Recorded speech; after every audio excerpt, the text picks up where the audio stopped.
हर हर महादेव भक्तों, आज की कथा में हम लोग भक्त सुव्रत की कथा पढ़ेंगे। सोम शर्मा नामक एक सुशील ब्राह्मण थे। उनकी पत्नी का नाम सुमना था। सुव्रत उन्हीं के पुत्र थे। भगवान की कृपा से ही ब्राह्मण दंपत्ति को ऐसा भागवत पुत्र प्राप्त हुआ था। पुत्र के साथ ही ब्राह्मण का घर ऐश्वर्य से पूर्ण हो गया था। सुव्रत पूर्व जन्म में धर्माग्ध नामक भक्त राजकुमार थे। पिता के सुख के लिए उन्होंने अपना मस्तक दे दिया था। पूर्व जन्म के अभ्यासवश लड़कपन में ही वे भगवान का चिंतन और ध्यान करने लगे थे। वे जब बालकों के साथ खेलते तब अपने साथी बालकों को भगवान के ही हरि, गोविंद, मुकुंद, माधव आदि नामों से पुकारते। उन्होंने अपने सभी मित्रों का नाम भगवान के नाम अनुसार रख लिया था। वे कहते, भैया केशव, माधव, चक्रधर, आओ पुरुषोत्तम, आओ हम लोग खेलें। मधुसूदन, मेरे साथ खेलो। खेलते खाते, पढ़ते लिखते, हंसते बोलते, सोते जागते, खाते पीते, देखते सुनते, सभी समय वे भगवान को ही अपने सामने देखते।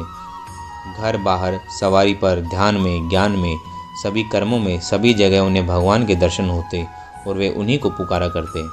तृण, काठ, पत्थर, सूखे गीले सभी पदार्थों में वे पहपलाश लोचन गोविंद की झांकी करते। जल थल, आकाश पृथ्वी, पहाड़ वन, जड़ चेतन जीव मात्र में वे भगवान के सुंदर मुखारविंद की छवि देख देख कर निहाल होते। लड़कपन में ही वे गाना सीख गए थे और प्रतिदिन ताल और लय के साथ मधुर स्वर से भगवान का गुणगान करते, भगवान श्री कृष्ण में प्रेम बढ़ाते। वे गाते, वेद के जानने वाले लोग निरंतर जिनका ध्यान करते हैं, जिनके एक एक अंग में अनंत कोटि ब्रह्मांड स्थित हैं, जो सारे पापों का नाश करने वाले हैं, मैं उन योगेश्वर मधुसूदन भगवान के शरण हूँ, जो सब लोकों के स्वामी हैं, जिनमें सब लोक निवास करते हैं। मैं उन सर्वदोष रहित परमेश्वर के चरण कमलों में निरंतर नमस्कार करता हूँ, जो समस्त दिव्य गुणों के भंडार हैं, अनंत शक्ति हैं। उस अगाध अनंत सागर से तरने के लिए मैं उन श्री नारायण देव की शरण ग्रहण करता हूँ, जो योगी राजों के मानस सरोवर के राजहंस हैं, जिनका प्रभाव और महात्म्य सदा और सर्वत्र विस्तृत है। उन असुरों के नाश करने वाले भगवान के विशुद्ध विशाल चरण कमल मुझ दीन की रक्षा करें, जो दुख के अंधेरों का नाश करने के लिए चंद्रमा है, जिन्होंने लोक कल्याण को अपना धर्म बना रखा है, जो समस्त ब्रह्मांडों के अधीश्वर हैं। उस सत्य स्वरूप सुरेश्वर जगत गुरु भगवान के मैं ध्यान करता हूँ, जिनका स्मरण ज्ञान कमल के विकास के लिए सूर्य के समान है, जो समस्त भुवनों को एकमात्र आराध्य देव हैं। मैं उन महान महिमान्वित आनंद कंद भगवान के दिव्य गुणों का ताल स्वर के साथ गान करता हूँ। मैं उन पूर्ण अमृत स्वरूप सकल कल निधि भगवान का अनन्य प्रेम के साथ गान करता हूँ। पापी जीव जिनका दर्शन नहीं कर सकते, मैं सदा सर्वदा उन भगवान केशव की शरण में पड़ा हूँ। इस प्रकार गान करते हुए सुव्रत हाथों से ताली बजा बजा कर नाचते और बच्चों के साथ आनंद लूटते। उनका नित्य का यही खेल था। वे इस तरह भगवान के ध्यान में मस्त हुए बच्चों के साथ खेलते रहते। खाने पीने की कुछ भी सुधि नहीं रहती। तब माता सुमना पुकार कर कहती, बेटा तुम्हें भूख नहीं लगी है क्या? देखो भूख के मारे तुम्हारा मुख कुम्हला रहा है, आओ जल्दी से कुछ खाओ। माता की बात सुनकर सुव्रत कहते, माँ, श्री हरि के ध्यान में जो अमृत रस झरता है, मैं उसी को पी पी कर तृप्त हो रहा हूँ। जब माँ बुला लाती और वो खाने को बैठते, तब मधुर अन्न को देख कर कहते, यह अन्न भगवान ही है। आत्मा अन्न के आश्रित है, आत्मा भी तो भगवान ही है। उस अन्न रूपी भगवान से आत्मा रूप भगवान तृप्त हों, जो सदा क्षीर सागर में निवास करते हैं, वे भगवान इस भक्त स्वरूप जल से प्राप्त हों। तांबुल, चंदन और इन मनोहर सुगंध युक्त पुष्पों से सर्वात्मा भगवान तृप्त हों। धर्मात्मा सुव्रत जब सोते तब श्री कृष्ण का चिंतन करते हुए कहते, मैं योग निंद्रा संपन्न श्री कृष्ण के शरण में हूँ। इस प्रकार खाने पहनने, सोने बैठने आदि सभी कार्यों में श्री भगवान का स्मरण करते और उन्हीं का सब कुछ निवेदन करते। यह तो उनके लड़कपन का हाल है। वे जब जवान हुए तब सारे विषय भोगों को त्याग कर नर्मदा नदी के दक्षिण तट पर वैदुर्य पर्वत पर चले गए और वहाँ भगवान के ध्यान में लग गए। यूँ तपस्या करते हुए जब 100 वर्ष बीत गए, तब लक्ष्मी जी सहित श्री भगवान प्रकट हुए। बड़ी सुंदर झांकी थी। सुंदर नील श्याम शरीर पर दिव्य पीताम्बर और आभूषण शोभा पा रहे थे। तीनों हाथों में शंख, चक्र और गदा सुशोभित थे। चौथे कर कमल से भगवान अभय मुद्रा के द्वारा भक्त सुव्रत को निर्भय कर रहे थे। उन्होंने कहा, बेटा सुव्रत, उठो उठो, तुम्हारा कल्याण हो। देखो मैं स्वयं श्री कृष्ण तुम्हारे सामने उपस्थित हूँ, उठो वर ग्रहण करो।